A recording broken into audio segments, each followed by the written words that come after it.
मैं अपनी आज की सफलता कुछ बेस्ट सेलर के तमकों को और अपनी जिंदगी को उसे समर्पित करता हूँ जो उस रात के घने साये में उम्मीद की किरण बनकर आई थी। आसमान मुसरा, चांद भी ना था। शायद मेरी नाकामियों से रूठकर वो जैसे कहीं चला गया था। हर तरफ से निराशा, ताश एवं ऑफिस सा कैदखाना से निकलकर यहाँ इस ब्रिज पर चला आया था। जो इस ब्रिज के किनारे बनी 4 इंच की पट्टी पर खड़ा मैं समुद्र की आती जाती काली लहरों को देखने की, महसूस करने की नाकाम कोशिश कर रहा था। मेरी नाकामियों में एक और नाकामी जुड़ गई थी। आंखों के चारों ओर घनघोर अंधेरा था और मन के भीतर उससे भी घना।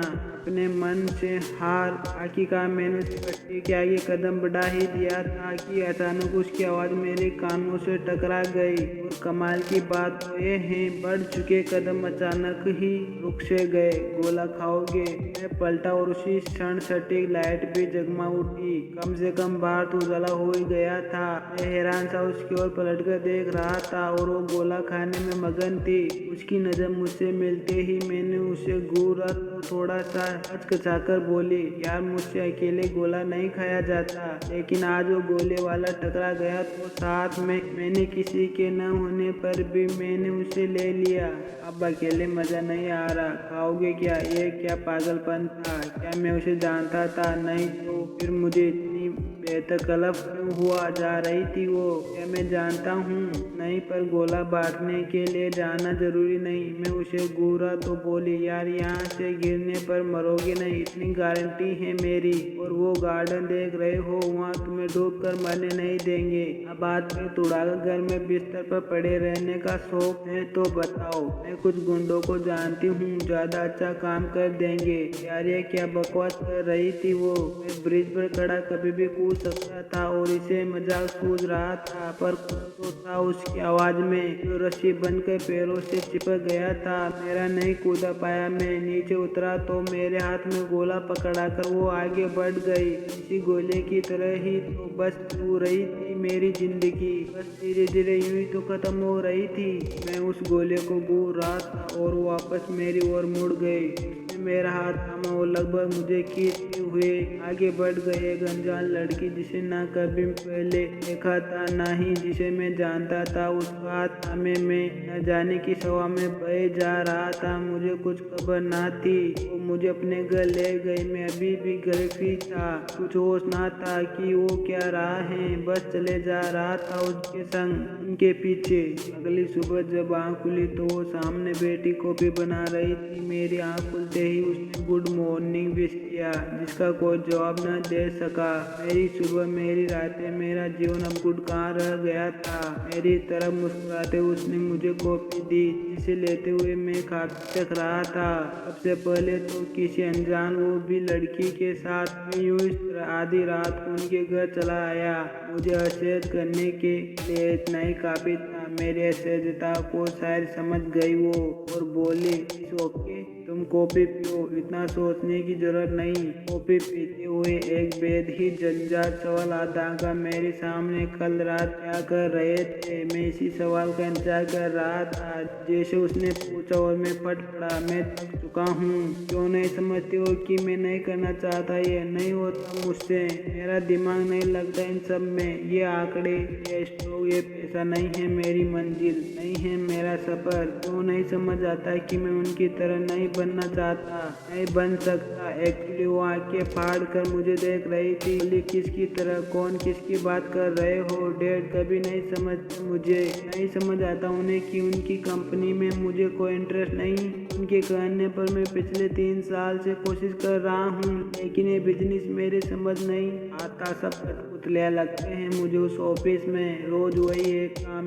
वही एक रूट। ऐसा नहीं है कि मैंने कोशिश नहीं की, लेकिन मैं नाकामयाब रहा, फेल हो गया। पापा को उनका मनचाहा रिजल्ट देने में समझते ही नहीं है वो। मैं नहीं बना हूँ इन सब के लिए। मैं आपने लगा था, इसके लिए बने हो? फिर मैं लिखना चाहता हूँ, लेखक बनना चाहता हूँ, लेकिन वो माहौल ही नहीं मिला मुझे। लेखक का माहौल की नहीं, मन की जरूरत होती है। बड़ी ही सहजता से बोल दिया था उसने। मैं अब उसे आंखें फाड़ के देख रहा था। वो अपनी कॉफी खत्म करके उठी और शायद मुझे समझ आ गया था कि मैं क्या करना चाहता हूँ। अपनी कॉफी खत्म करके मैं उससे रास्ते निकल गया। उसका एहसास मन के लिए ग्लास डोर के आगे खड़ा मैं उसे देख रहा था। वो सागर की लहरों की तरह डोल रही थी। उनकी आंखें, उनके हाथ बजते संगीत के साथ बह रहे थे और मेरी आंखें उनके साथ यहाँ डोल रही थी। वो बिल्कुल गाफिल थी अपने नृत्य में और मैं खोया था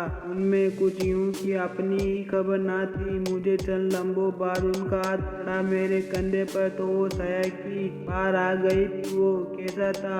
बस एक सवाल पूछा उसने। ठीक क्या बताता उसे कि कैसा था? बस नजर झुकाकर सिर ही हिला सका। खिलखिला उठी थी वो।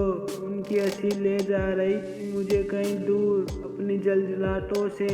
अपनी नाकामयाबियों के दिन बीत रहे थे। ऑफिस में मेरा ध्यान अब लगने लगा था। पापा के चेहरे पर सुकून बिखरने लगा था। मैं खुश था इसलिए नहीं कि स्टॉप छलक रहे थे, इसलिए भी नहीं कि कलम को गति मिल रही थी, बस इसलिए क्योंकि उसका खिलखिलाता चेहरा मेरे सामने होता था। वो जब नाचती तो मेरे मन की मोर को मंदनी नाचता था।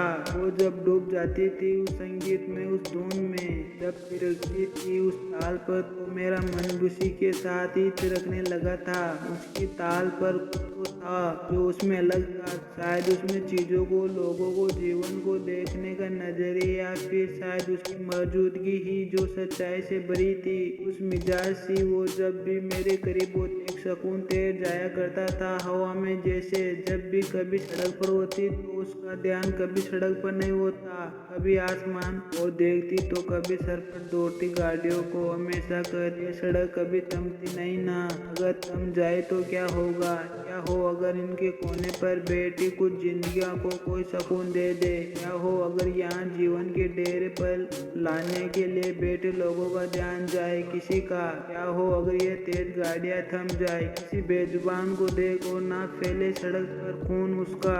इनके रहने की जगह छीन ली हमने। वो जो कभी नहीं कह पाती कि हमारी जल्दबाजी किस कदर भारी पड़ती है उन्हें। वो बोलती जाती और मैं बस सुनता जाता। बस कमजोर सी थी वो, आंखों के नीचे गड्ढे, ऐसे लगता जैसे सर्दियों में बीमार हैं। लेकिन उनकी आंखों की चमक ऐसी थी कि उनकी आंखों से नजर हटने ही नहीं देती थी। मैं बस उनकी आंखों में ही खोकर रह जाता था। हमेशा की तरह आज भी उनकी नृत्य कक्षा के बाद उनके बदन से बह रहे पसीने को अपने रुमाल से साफ करता मैं उसे अपने बेद करीब महसूस कर रहा था। थकी हारी सी वो मेरे हाथ थामे कक्षा के एक कोने में जाकर बैठी। जब भी वो नाच कर हटती तो उसके चेहरे पर लगी नूर होता था जैसे कि उन धुन को जीती थी वो। मैंने उनसे पूछा तुम्हें ये सब बहुत ज्यादा बाता है ना? बहुत आंखें चौड़ी करती हुई बोली, बेहद दीवानी हूँ मैं संगीत की। जब जब उपकरणों को उठती धुन सुनती हूँ तो लगता है कि जैसे बांसुरी की लय मुझसे ही कहीं उठ रही हो। जब जब ढोलक पर ताप पड़ती है तो मेरे दिल खुद पर ही एक ताप महसूस करता है। जब भी घुंघरू छनछनाते हैं मेरे पैर खुद ब खुद ही हिलने को बेकरार हो जाते हैं। ये संगीत, ये नृत्य मेरे रंग रंग में समाया है। तुम जानते हो घर पर पापा हमेशा चाहते थे कि मैं इन सब पर ध्यान न देकर केवल पढ़ाई पर ही दिमाग लगाऊं। मैं बहुत कोशिश की लेकिन ये संगीत मेरे रगों से नहीं निकला। फिर मैंने संतुलन बिठाने की ठानी। तुम्हें उस रात ब्रिज पर जब देखा मैंने तो मुझे अपने ही दर्शन हुए। किसी वक्त मैं भी यूं ही हताश और निराशा थी। बस फर्क यही था कि तुम्हारी तरह खुद को गंवा देना मंजूर नहीं था। मुझे बड़ी मुश्किल आई इस संतुलन को बिठाने में, लेकिन आज मैं न सिर्फ अपना सपना पूरा करने की तरफ कदम बढ़ाई हूँ बल्कि अपने पापा की आंखों के ख्वाबों को पूरा करने की कोशिश में भी हूँ। इसलिए कहती हूँ माहौल ने मनमाता रखता है। अक्सर ही ऐसी बातें बड़ी सहजता से कर जाती थी और मैं बस उसकी बातों में सुकून ढूंढ लिया करता था। दिन ब दिन ढल रही थी वो, बेहद ही कमजोर होती जा रही थी। मैं जब भी उसे पूछता तो वो मजाक में दबा जाती, कहती घर वाले खाने को नहीं देते ना इसलिए पतली हो रही हूँ। लेकिन मैं जानता था कि कहीं तो कुछ गड़बड़ है। शुद्ध सी नहाती थी वो अब आपने लगी थी। पूरा चेहरा उसका ढलता जा जा रहा था। आंखों की चमक भी जैसे अब खोने को जा रही थी। धीरे धीरे वो अब पहले जैसी नहीं रह जा रही थी। मैं जिद करता कि चलो डॉक्टर के पास चलो, लेकिन वो हमेशा ही मेरे हाथ पकड़कर मुझे दूसरी दिशा में खींच ले जाती। मैं चाहकर भी कुछ कर नहीं पाता था। मुझे बड़ी सहजता से वो अपने नृत्य की साधना में रमी हुई थी। उसका एक ही सपना था, चाहकर बड़े हॉल में वो सबके सामने अपना नृत्य प्रस्तुत करना चाहती थी, लेकिन उनके सपने पूरे होने में कसर थी और उनकी वजह थी पैसा। ना ही उनके स्पॉन्सर मिल रहे थे और ना ही इतना पैसा था कि खुद अपने लिए कुछ कर पाए। वो कुछ करती तो नहीं थी, लेकिन आंखें उनकी खामोशी सब कुछ बोल जाती थी। एक दिन मैंने उसे अपने करीब बैठाया, उनके बालों में हाथ फेर रहा था। उनके चेहरे पर मुस्कुराहट उभर आई थी। शायद उसे अच्छा लग रहा था।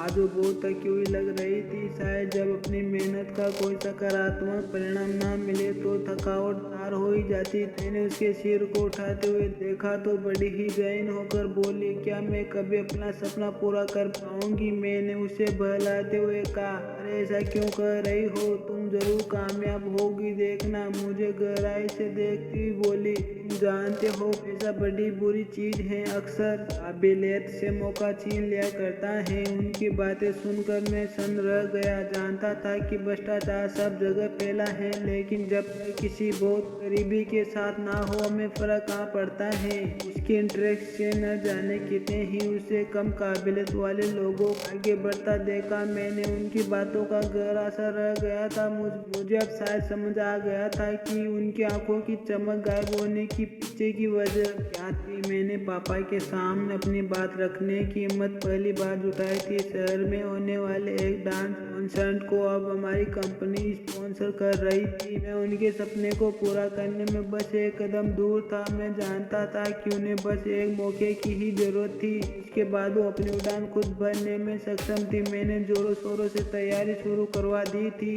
उनकी आंखों की चमक और उनकी मुस्कुराहट वापस लाने की इन सब में बस एक ही दिक्कत थी, मैं उसे मिल नहीं पा रहा था। उनके सपने को पूरा करने की जिद में उसे देखे हुए भी महीने बीत चुका था। उसको बता नहीं सकता था कि यह सब उनके लिए ही कर रहा हूँ। उनके आत्मसम्मान को गिराकर उनके सपने नहीं पूरा करना चाहता था। अक्सर मुझसे उलझ जाया करती कि क्यों समय नहीं दे पा रहे हो मुझे, और मैं बस मंच पर तिरकते उनके कदमों को सोचनी मन खुश हो लेता और उसको बिजी हूँ कहकर टाल देता। एक दिन अचानक ही सुबह उसका फोन आया। उनकी खनखनाती आवाज आज ज्यादा ही कुछ सुनाई पड़ रही थी, लगभग चीखती हुई बोली थी, वो मुझे मौका मिल गया। आज सुबह ही सर उनके नृत्य शिक्षक का फोन आया। आने वाले शहर के सबसे बड़े कॉन्सर्ट में मुझे परफॉर्म करने का मौका मिल रहा है। I am feeling like of the world में मैं बहुत खुश हूँ। तुम आज मिल सकते हो क्या? मैं बस पिछली दीवार से सिर टिका कर ही रह गया था। मैं खुशी यह कहना कि तो मैं सुनना चाहता था। आज आखिर मुझे वो मिल ही गया था जो मैं चाहता था। उनके कदम थिरक रहे थे। आज फिर बेसुध होकर वो नाच रही थी। उस बड़े हॉल में उबल पड़ने को तैयार भीड़ के बीच में आज उसका सपना पूरा हो गया था। उनकी साधना मंजिल तक पहुंच गई थी। संगीत खत्म होने पर तालियां की गूंज ने पूरे हॉल में गुजा दिया था, लेकिन वो तालियां की गूंज ज्यादा देर टिक न सकी। अपने खतन के आखिरी फेरे लेते हुए तालियां की गूंज के बीच रस खाकर वो गिर पड़ी। पूरे हॉल में सन्नाटा सा पसर गया। मैं उसे अपनी गोद में लेकर की ओर बढ़ चला था। नाक से उसे खून बह रहा था। ऐसा लग रहा था कि एक और नाकामी मुझे जकड़ने को तैयार खड़ी थी।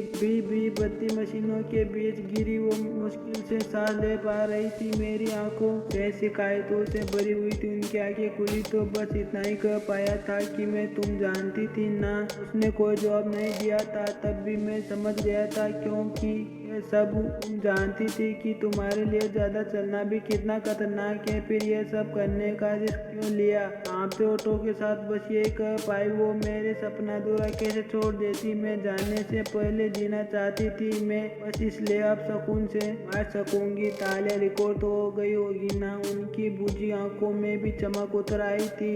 ल्यूमिनिया था उसे। ब्लड कैंसर लास्ट स्टेज पर थी वो। जब उसे मालूम चला बस से बड़े शहर के इलाज के लिए उसका नंबर आने तक लगभग समाप्त हो चली थी। दवाइयों का असर नहीं था और कीमो के लिए पैसा नहीं था। क्यों नहीं उसने मुझे बताया? अगर मैं उनकी इतना ही काम ना आ सका तो मेरी मौजूदगी का क्या फायदा था?